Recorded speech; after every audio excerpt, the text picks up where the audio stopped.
Let me ask you this question. Is Vladimir Putin a war criminal? I would not use that term. Well, let me describe the situation in Aleppo, and perhaps that will help you reach that conclusion. In Aleppo, Mr. Putin has directed his military to conduct a devastating campaign. He's targeted schools, markets, not just assisted the Syrians in doing it. His military has targeted schools and markets and other civilian infrastructure. It's resulted in the death of thousands of civilians. This is not the first time Mr. Putin is involved in campaigns of this kind. Back when he was just appointed prime minister before he was elected, and I'm sure you're aware of that period of time, there was a series of bombings, and they blamed it on the Chechens. And Mr. Putin personally said that he would punish them, and so he ordered the Air Force to bomb the Chechen capital of Grozny.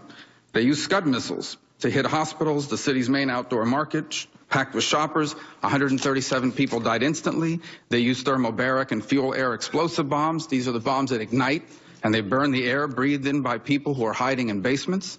They used cluster munitions. He used battlefield weapons against civilians. And when it was all said and done, an estimated 300,000 civilians were killed, and the city was completely destroyed. By the way, there's credible body of reporting, open source and other, that this was all those bombings were part of a black flag operation on the part of the FSB. And if you want to know the motivation, here's what it is. Putin's approval ratings before the attacks against the Chechens was at 31%. By mid-August of that year, it was at 78% in just 3 months.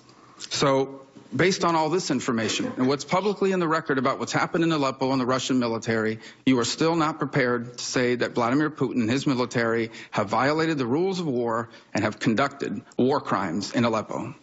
Now, those are very, very serious charges to make, and I would want to have much more information before reaching a conclusion. I understand there is a body of record in the public domain. I'm sure there's a body of record in the classified domain. And I think in order to deal with a serious question like this, Mr. Tillerson, what's happened in Aleppo is in the public domain. The videos and the pictures are there. Fully informed before advising the president. Well, I encourage you. There is so much information out there about what's happened in Aleppo, leaving the Chechen issue aside. What happened there is clearly documented as well. There's so much information out there. It should not be hard to say that Vladimir Putin's military has conducted war crimes in Aleppo, because it is never acceptable. You would for a military to specifically target civilians, which is what's happened there through the Russian military. And, I find it discouraging, your inability to cite that, which I think is globally accepted. I want to, in my last minute and a half here, move really quickly to an additional question. In fact, I want to enter two things into the record, Mr. Chairman, without objection. Without objection. The first is a partial list of political dissidents, journalists, and critics of Vladimir Putin who were suspiciously murdered or died under highly suspicious circumstances. The second thing I want to enter into the record is a letter addressed to this committee by Vladimir Murza, who himself was mysteriously poisoned and is an opponent of the Putin regime. I'd like to enter that into the record. Without objection. Mr. Tillerson, do you believe that Vladimir Putin and his cronies are responsible for ordering the murder of countless dissidents, journalists, and political opponents? I do not have sufficient information to make that claim. Are you aware that people who oppose Vladimir Putin wind up dead all over the world, poisoned, shot in the back of the head?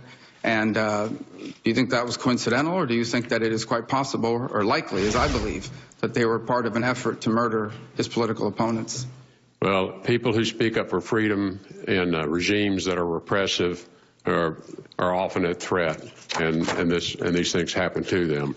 In terms of assigning specific responsibilities, I would have to have more information. As I indicated, I feel it's important that in advising the president, if confirmed, that I deal with facts, that I deal with sufficient information, which means having access to all information. And I'm sure there's a large body of information that I've never seen that's in the classified realm. I look forward, if confirmed, to becoming fully informed, but I am not willing to make conclusions on what is only publicly available or have been publicly reported. None of this, Mr. Tillerson. These people are dead. Political opponents are dead. Your question was people who are directly responsible for that. I'm not disputing these people are